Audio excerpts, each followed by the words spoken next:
السلام علیکم ورحمۃ اللہ وبرکاتہ نحمدہ ونصلی ونسلم علی رسولہ الکریم اما بعد اعوذ باللہ من الشیطان الرجیم بسم اللہ الرحمن الرحیم قال اللہ تعالی فی القرآن المجید یثبت اللہ الذین آمنوا بالقول الثابت فی الحیاۃ الدنیا وفی الآخرہ۔ اللہ کریم نے قرآن پاک میں ارشاد فرمایا کہ ایمان والوں کو اللہ پاک پکی بات کے ساتھ اللہ مضبوط رکھتا ہے، دنیا کی زندگی میں بھی اور آخرت میں بھی۔ اس پکی بات سے کیا مراد ہے؟ اس پکی بات سے مراد دنیا کی زندگی میں توحید پر قائم رہنا، اور برزخ کی زندگی میں جب فرشتے قبر میں سوال کرتے ہیں کہ تیرا رب کون ہے اور تیرا دین کیا ہے، اور تو اس ہستی کے بارے میں کیا کہتا تھا جو تم میں مبعوث کی گئی، تو ان فرشتوں کے سوالوں کے جواب جب مومن صحیح دیتا ہے تو اس سے مراد، اس آیت کی تفسیر جو ہے وہ مراد ہے کہ اس دنیا کی زندگی میں بھی وہ قول ثابت پر رہا اور آخرت کی زندگی میں بھی وہ پکی بات پر رہا۔ صحیح بخاری میں اس کا نمبر 4699، صحیح مسلم میں 2871، ابو داؤد میں اس کا نمبر 4750 نمبر، اور ترمذی میں اس کا نمبر 3120 نمبر، کہ اس سے مراد جو ہے وہ یہی آیت ہے۔ مسند احمد میں ہے کہ ایک انصاری کے جنازے میں صحابہ کہتے ہیں کہ ہم نبی پاک صلی اللہ علیہ وسلم کے ساتھ تھے، قبرستان پہنچے اور ابھی قبر جو تھی وہ تیار نہیں تھی، اور آپ صلی اللہ علیہ وسلم ہمارے ساتھ بیٹھ گئے اور ہم بھی آپ کے ساتھ آس پاس اس طرح بیٹھ گئے کہ گویا ہمارے سروں پر پرندے ہیں، اور آپ نے آپ کے دستے مبارک میں جو ایک تنکا تھا اس سے آپ زمین پر لکیریں کھینچیں،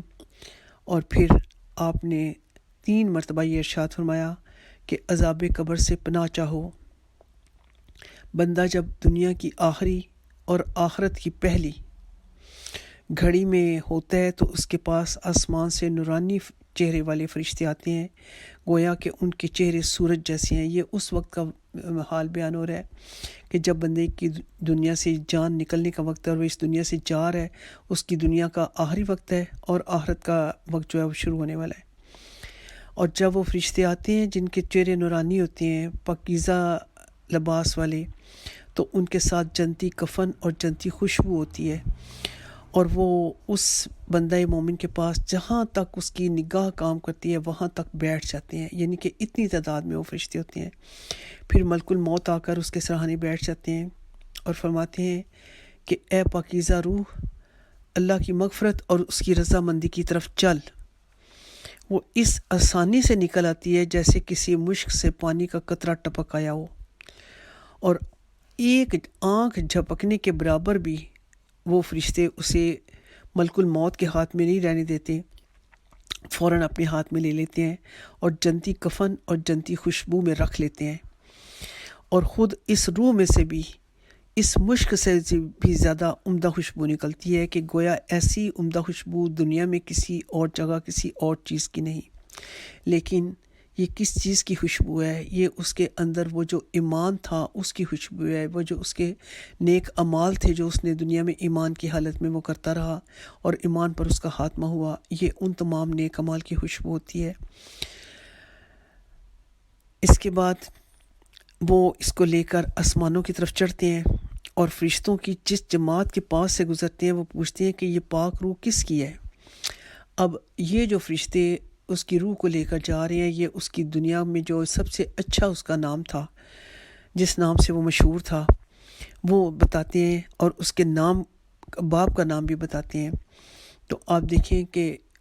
انسان کا اچھے کام کرنا اس کے والدین کے حق میں کتنا اچھا ثابت ہوتا ہے کہ اس کے والدین کا نام بھی اچھے الفاظ میں فرشتے دوسرے فرشتوں کا تک بتاتے ہیں کہ یہ فلاں بن فلاں کی روح ہے۔ پھر آسمان دنیا تک پہنچ کر دروازہ کھلواتے ہیں، آسمان کا دروازہ کھل جاتا ہے اور وہاں کے فرشتے اسے دوسرے آسمان تک، اور دوسرے آسمان کے فرشتے جو ہیں وہ تیسرے آسمان تک چھوڑنے جاتے ہیں پروٹوکول کے لیے، عزت افزائی کے لیے۔ ایک آسمان کے فرشتے جو ہیں وہ دوسرے آسمان تک چلتے جاتے ہیں۔ اس طرح وہ ساتوں آسمان تک وہ پاکیزہ روح جو ہے وہ فرشتوں کے جھرمٹ میں پہنچتی ہے، اتنے اعزاز کے ساتھ، گویا کہ اس کو پروٹوکول دیا جاتا ہے، اور اس طرح وہ روح جو ہے وہ ساتویں آسمان پر پہنچتی ہے۔ جس وقت ساتویں آسمان پر پہنچتی ہے تو اللہ کریم فرماتا ہے کہ میرے بندے کی کتاب جو ہے، کون سی کتاب؟ وہ جو اس بندے نے نامہ اعمال تیار کیا، جو وہ زندگی دنیا میں اعمال کرتا رہا، اس کو علیشین میں لکھ لو اور اسے زمین کی طرف لوٹا دو کہ میں نے اسے اسی سے پیدا کیا ہے اور اسی سے دوبارہ نکالوں گا۔ کب نکالوں گا؟ جب آخرت میں سور پھونکا جائے گا تو اس وقت میں اس کو دوبارہ زمین سے نکالوں گا۔ پھر اس کی روح جو ہوتی ہے وہ اس کے جسم میں لوٹا دی جاتی ہے، اور اس کے پاس 2 فرشتے آتے ہیں اور اسے اٹھا کر بٹھاتے ہیں اور سوال کرتے ہیں۔ اب وہ قبر کے سوالوں کا مرحلہ آتا ہے جو قبر میں پوچھا جاتا ہے۔ لیکن آپ دیکھیں کہ نیک اعمال کرنے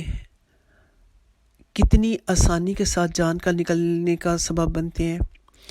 حالانکہ موت کے لیے فرمایا گیا کہ موت اتنی سخت ہے کہ گویا کہ ایک زندہ بکری کو آگ پر بھونا جا رہا ہو، ایک زندہ بکری کی کھال جیسے اتاری جا رہی ہو، جیسے ایک جسم پر 1000 تلوار سے کاٹ کی جائے، اس طرح موت کی جو سختی ہے وہ محسوس ہوتی ہے۔ لیکن نیک بندے کے لیے کہ چونکہ اب اس کو آگے نظر آ رہا ہے کہ میرا معاملہ جو ہے، اگلا مرحلہ جو ہے وہ میرا آخرت کا، وہ کتنا اچھا ہوگا، تو اس کی جان جو ہے وہ آسانی سے نکل آتی ہے، اور اس کو گویا کہ اس کو جان نکلنے کی تکلیف محسوس ہی نہیں ہوتی، کیونکہ آخرت کا جو اس کا معاملہ ہے وہ اس کے سامنے اتنا سہانا منظر ہے، اتنا خوشگن اس کے سامنے ویو ہے کہ اس کو یہ جو جان نکلنے کی تکلیف ہے یہ اس کو محسوس نہیں ہوتی۔ اب اس کے بعد صحیح جواب دینے پر اس کی قبر کو جہاں تک نظر جاتی ہے وسیع کرتی جاتی ہے، اور اس کے پاس ایک شخص خوبصورت نورانی چہرے والا، عمدہ کپڑوں والا، اچھی خوشبو والا آتا ہے، اور وہ اسے کہتا ہے کہ آپ خوش ہو جاؤ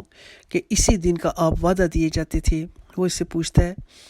کہ تم کون ہو؟ تمہارے چہرے پر تو بھلائی بھلائی نظر آتی ہے۔ وہ کہتا ہے میں تمہارا نیک عمل ہوں۔ اس وقت مسلمان دعا کر آرزو کرتا ہے کہ اے پروردگار، قیامت جلد قائم ہو جائے تو میں اپنے گھر والوں کی طرف، اپنے رشتہ داروں کی طرف جاؤں اور ان کو جا کر یہ ساری بات بتاؤں کہ میرے اللہ نے میرے ساتھ کیا معاملہ فرمایا۔ لیکن دیکھیں اس دنیا کی زندگی میں جو میں اور آپ گزار رہے ہیں، اس میں ہم نے 24 گھنٹوں میں سے اگر اپنی آخرت سنوارنے کے لیے وقت نہ نکالا تو اس کا یہ جو بندہ مومن ہے، جس طرح اس کی جان آسانی سے نکالی گئی، جس طرح اس کو پروٹوکول دے کے آسمان دنیا تک لے جایا گیا، جنتی لباس اس کے لیے لایا گیا، خوشبو والا کفن اس کے لیے لایا گیا، ملک الموت نے آ کر اس کے ساتھ نرمی کا معاملہ کیا، ملائم لہجے میں اس کو پوچھا، ملائم لہجے میں اس کی روح کو جو ہے نا وہ مغفرت کی خوشخبری دی کہ اے پاکیزہ روح، تو چل اپنے رب کی مغفرت کی طرف۔ تو اب یہ کتنی بڑی خوشخبری ہے کہ وہ خوشخبری سنتے ہی اس روح کو، چونکہ اس نے دنیا میں قرآن پڑھا، دنیا میں قرآن پڑھنے والے کو جب اس نے ترجمہ پڑھا، جب اس نے تفسیر پڑھی، اس نے نبی پاک صلی اللہ علیہ وسلم کی سیرت مبارک پڑھی، ان کو ان تمام چیزوں کا حدیث کے مطالعے سے، سننے سے پتہ چلا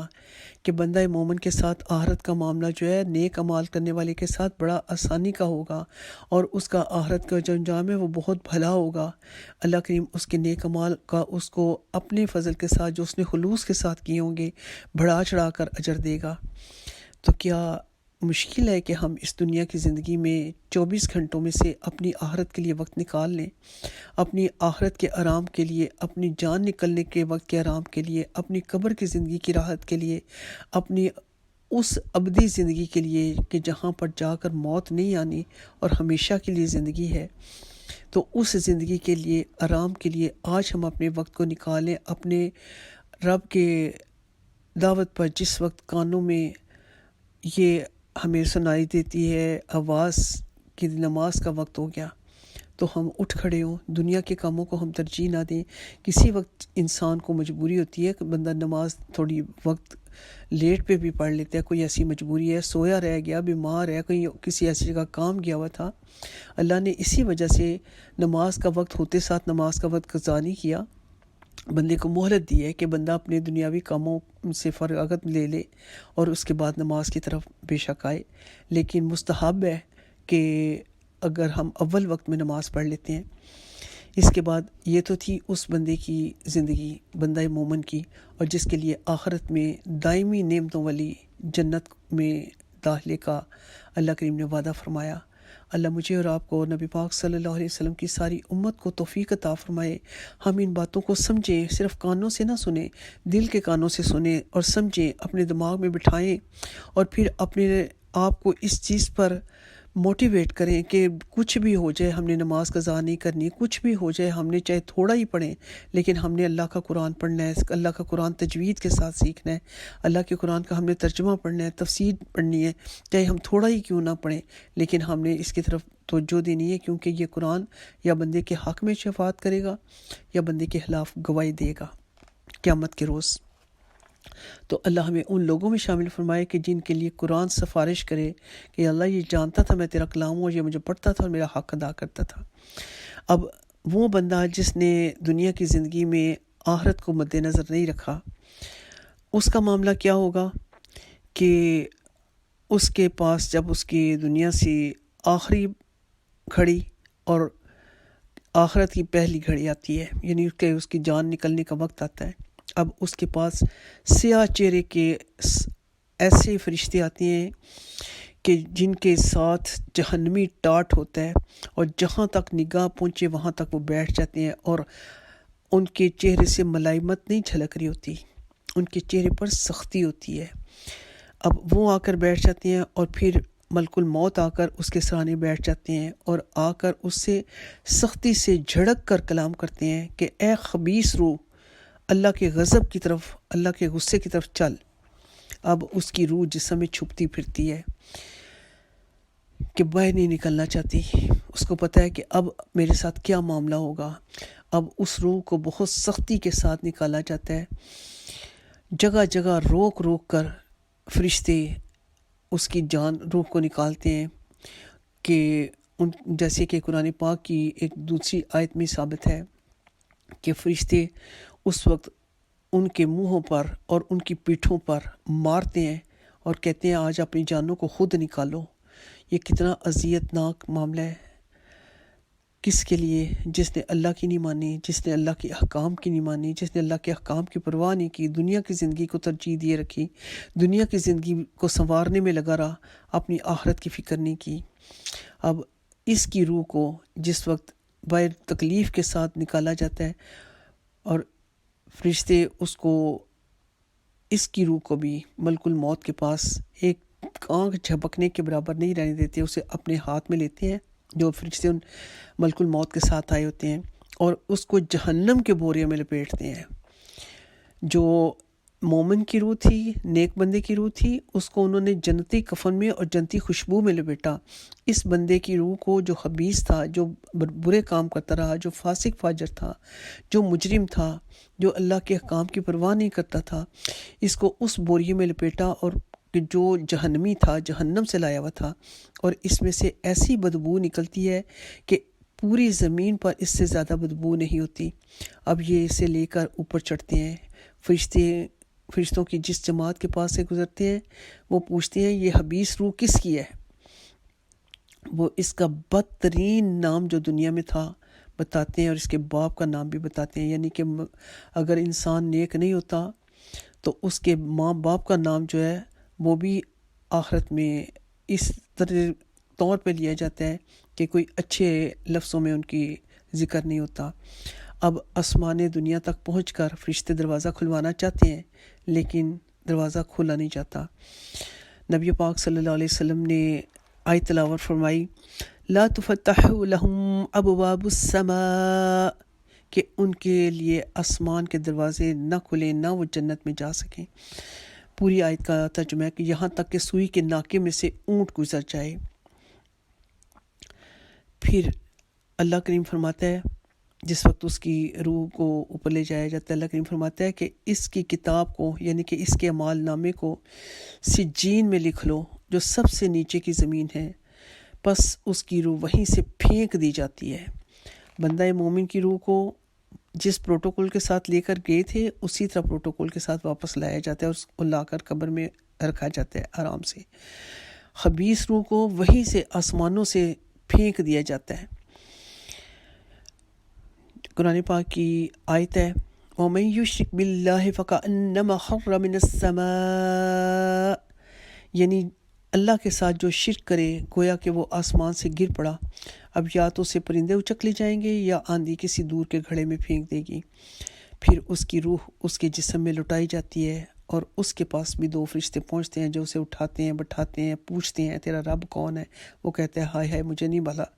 وہ پوچھتے ہیں تیرا دین کیا ہے؟ وہ کہتا ہے مجھے نہیں پتہ۔ وہ کہتے ہیں تمہیں جو شخص بھیجا گئے تھے، مبعوث کیے گئے تھے، ان کے بارے میں تو کیا کہتا ہے؟ وہ کہتا ہے مجھے نہیں پتہ۔ اس وقت آسمان سے ایک منادی کی ندا آتی ہے کہ یہ بندہ جھوٹا ہے، اس کے لیے جہنم کی آگ کا فرش کر دو اور دوزخ کی جانب کا دروازہ کھول دو۔ وہاں اسے دوزخ کی ہوا اور دوزخ کی بدبوئیں جو ہیں، لپٹیں جو ہیں، وہ اس کو پہنچتی رہتی ہیں اور اس کی قبر اس پر اتنی تنگ کر دی جاتی ہے کہ اس کی پسلیاں ایک دوسرے میں گھس جاتی ہیں۔ اب اس کے پاس ایک بڑی ڈرونی صورت والا، برے میلے کچیلے خراب بدبودار کپڑوں والا شخص آتا ہے اور کہتا ہے کہ اب غمناک ہو جاؤ، اس دن کا تم سے وعدہ کیا جاتا تھا۔ یہ پوچھتا ہے کہ تم کون ہو؟ تمہارے چہرے سے تو برائی برستی ہے۔ وہ کہتا ہے میں تمہارے برے اعمال کا مجسمہ ہوں۔ تو یہ دعا کرتا ہے کہ اللہ قیامت قائم نہ ہو۔ ابو داؤد میں اور نسائی میں اور ابن ماجہ میں اس حدیث کا ذکر ہے۔ تو یہ وہ انجام تھے کہ مسند میں ہے کہ نیک بندے کے روح کے نکلنے کے وقت آسمان اور زمین کے اور درمیان کے فرشتے اور آسمانوں کے فرشتے سب اس پر رحمت بھیجتے ہیں اور آسمانوں کے دروازے اس کے لیے کھل جاتے ہیں۔ ہر دروازے کے فرشتوں کی دعا ہوتی ہے کہ اس کی پاک روح اور نیک روح اس کے دروازے سے چڑھائی جائے۔ اور برے شخص کے بارے میں اس کی قبر میں ایک اندھا گونگا فرشتہ مقرر ہوتا ہے جو اس کے ہاتھ میں ایک گرز ہوتا ہے، اگر وہ کسی پہاڑ پر مارے تو وہ مٹی بن جائے، اس سے وہ اس جو ہے بدعمال شخص اس کو مارتا ہے اور یہ مٹی ہو جاتا ہے۔ پھر اللہ اسے لوٹاتا ہے، جیسے تھا وہ ویسے ہی ہو جاتا ہے، وہ پھر دوبارہ اس کو گرز مارتا ہے۔ یہ ایسے چیختا ہے کہ اس کی چیخ کو سوائے انسانوں جنوں کے ہر کوئی سنتا ہے۔ تو یہ جو آیت تھی جو میں نے پہلے شروع میں آپ کے سامنے پڑھی، تو اس میں قبر کے سوال و جواب میں بندہ مومن کو استقامت کا ملنا ہے، جو فرمایا گیا کہ یثبت اللہ الذین آمنوا بالقول الثابت فی الحیات الدنیا وفی الآخرہ، کہ ایمان والوں کو اللہ تعالیٰ پکی بات کے ساتھ مضبوط رکھتا ہے دنیا کی زندگی میں بھی اور آخرت میں بھی۔ اللہ کریم سے دعا ہے کہ اللہ کریم ہم سب کو ایمان کے ساتھ رکھے، ایمان کے ساتھ مارے، ایمان پر ہمارا خاتمہ کرے اور روز قیامت ایمان والوں کے ساتھ ہمارا حشر کرے۔ اللہ سبحانہ تعالیٰ کفر سے، شرک سے، ہر قسم کی گمراہی سے، شیطان کے وار سے، نفس کے مکر سے، برے خاتمے سے، اپنے غضب سے، قبر کے عذاب سے، دوزخ کی آگ سے ہم سب کی نجات عطا فرمائے، ہم سب کو نجات دے اور اپنے فضل کے ساتھ نبی پاک صلی اللہ علیہ وسلم کی شفاعت نصیب فرما کر اپنا فضل عطا فرما کر جنت الفردوس میں جگہ عطا فرمائے۔ لیکن اس جنت کے داخلے کے لیے اور اس قبر کی راحت کے لیے اور اس دوزخ سے بچنے کے لیے آج ہم نے صرف دعا ہی نہیں کرنی، اعمال بھی کرنے ہیں کہ جہاں تک ہو سکے اپنی زندگی میں ہم نیک اعمال کو شامل کریں، جہاں تک ہو سکے اول وقت میں نماز پڑھنے کی کوشش کریں۔ اول وقت میں نماز پڑھنا ضروری نہیں ہے لیکن مستحب ضرور ہے، اور وہ صرف اسی وجہ سے کہ کہیں انسان کو شیطان نہ بہلا دے، وہ دنیا کے کاموں میں لگ کر غافل نہ ہو جائے اور ایسی حالت میں اس کی موت نہ واقع ہو جائے کہ اس کی آخری نماز قضا ہو گئی ہو، اللہ کریم دنیا سے جانے تک نمازوں کو قائم رکھنے والا بنائے، وضو کی حالت میں، پاکیزگی کی حالت میں، ایمان کی حالت میں ہمارا خاتمہ کرے۔ آمین ثم آمین۔ اللہم صلی علی محمد و علی آل محمد وبارک وسلم علیہ۔ سبحانک اللہم و بحمدک نشہد ان لا الہ الا انت نستغفرک و نتوب الیک۔ السلام علیکم ورحمۃ اللہ وبرکاتہ۔